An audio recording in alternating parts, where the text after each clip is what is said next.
Ya, shalom saudara-saudara. Kemarin saya ditanyai oleh seseorang tentang makna suatu ayat, yaitu Wahyu pasal 7 ayat yang ke-10, karena dia melihat di dalam salah satu video dari Unirifa itu mengatakan bahwa ternyata praktek salawat di dalam Islam itu juga ada di dalam Alkitab.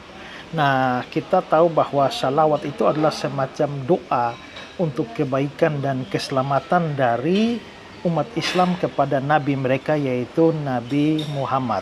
Nah, jadi Muhammad itu didoakan supaya dia itu selamat.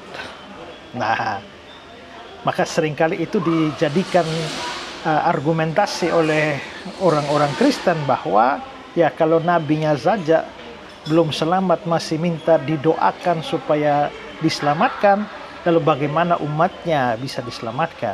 Nah, tapi si Unirifa ini berargumentasi bahwa sebenarnya di dalam Alkitab itu juga ada ya yang mirip dengan salawat itu, dan bahkan itu berarti bahwa Allah Bapa dan Yesus sendiri itu didoakan supaya selamat. Nah, untuk jelasnya mari coba kita lihat video Unirifa ini ya. Tapi kalau Anda membantah menggunakan asumsi liar tanpa kredibilitas, ngapain saya dengarkan? Dan bahkan dalam kitab Anda itu, Tuhan Bapa dan Tuhan Anda Yesus itu didoakan. Nggak ada itu unik kalau didoakan. Ada. Saya kasih data. Coba buka Wahyu pasal 7 nomor 10. Dan dengan suara mereka berseru, keselamatan bagi Allah, kami yang duduk di atas tahta, dan bagi anak domba. Ini sama dengan salawat. Tuhan butuh ucapan keselamatan. Dulu ada dalam sebuah riwayat para sahabat itu mengucapkan sama seperti ini. Lalu Nabi kami mengkoreksi, Allah itu as-salam. Jadi Allah tak butuh ucapan perkataan keselamatan bagi anak domba, keselamatan bagi Allah. Tapi dalam kitab Anda Wahyu pasal 7 nomor 10, orang-orang berteriak di situ, keselamatan bagi Bapa dan juga anak, sama seperti salawat.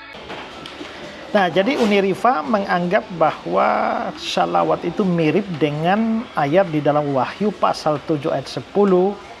Nah, kita lihat ya. Dan dengan suara nyaring mereka berseru, keselamatan bagi Allah kami dan yang duduk di atas tahta dan bagi anak domba. Nah, pasti tekanannya pada keselamatan bagi Allah kami dan bagi anak domba.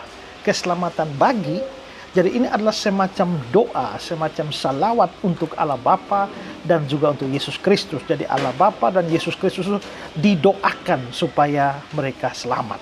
Nah, itu kira-kira begitu ya. Nah, tapi apakah ini pandangan yang benar? Nah, pertama-tama kita lihat ya bahwa sebenarnya ini adalah cara kebanyakan Islam dan juga termasuk Unirifa di dalam membenarkan praktek-praktek mereka dengan mencari-cari dasarnya untuk perbandingan di dalam Alkitab. Tapi itu sebenarnya adalah konyol dan membuktikan kebodohan mereka di dalam pemahaman dan penafsiran kitab suci Kristen. Dan itulah yang kadang-kadang ya membuat saya heran ya. Mereka ini merasa seolah-olah mereka paling pintar Alkitab, padahal justru ketika mereka mengutip Alkitab itu akan makin menunjukkan kebodohan mereka. Nah, sekarang saya akan menjelaskan apa arti ayat itu, khususnya frase keselamatan bagi Allah. Dan itu juga seringkali kita nyanyikan ya, keselamatan bagi Allah yang duduk dan bertata, kami naikkan pada anak domba. Itu kan kita biasa menyanyi begitu kan. Tapi memang ada yang mengusik di situ karena keselamatan kok bagi Allah.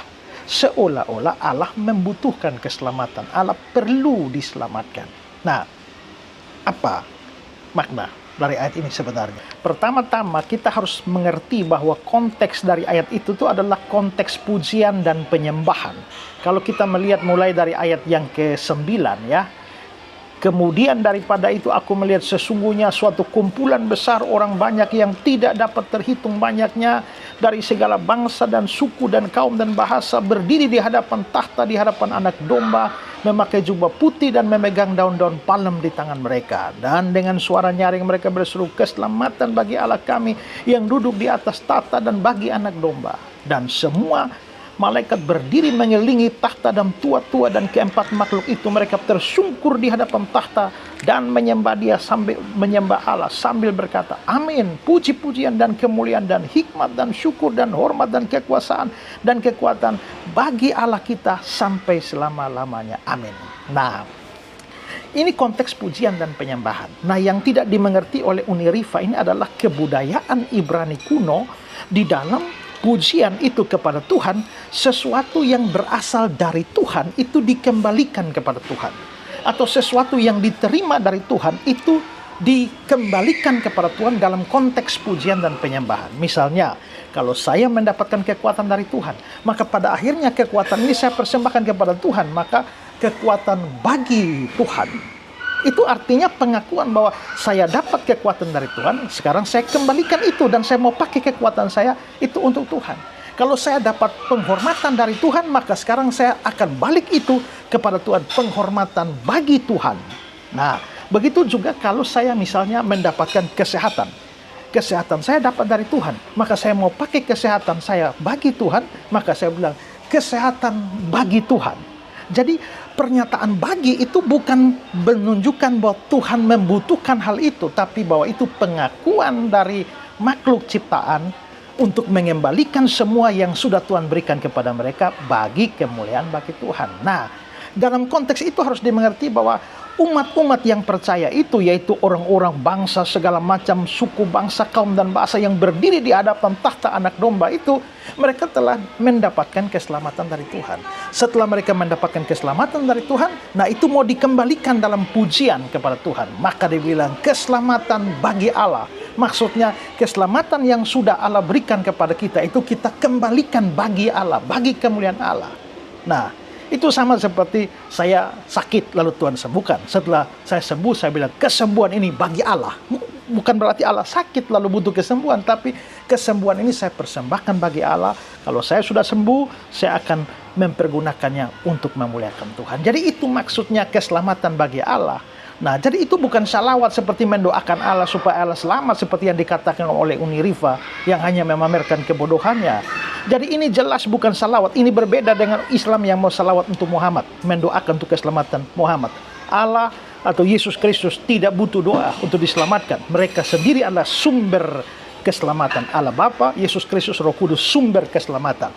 Kita orang Kristen diselamatkan, dan sekarang kita mau persembahkan keselamatan yang sudah kita dapat itu kita baktikan, kita pergunakan untuk memuliakan Tuhan. Makanya disebut keselamatan bagi Allah yang duduk dan bertahta, kami naikkan pada anak domba. Itu maksudnya ya. Jadi Unirifa, tolong kamu jangan mengutip-ngutip ayat Alkitab yang kamu tidak paham, yang kamu tidak mengerti, dan itu semakin memamerkan kebodohan kamu sendiri ya. Oke, itu penjelasan saya, semoga bermanfaat bagi banyak orang Kristen supaya tahu dan mengerti apa yang kita percayai dan seperti apa kita menafsirkan kitab suci kita. God bless you.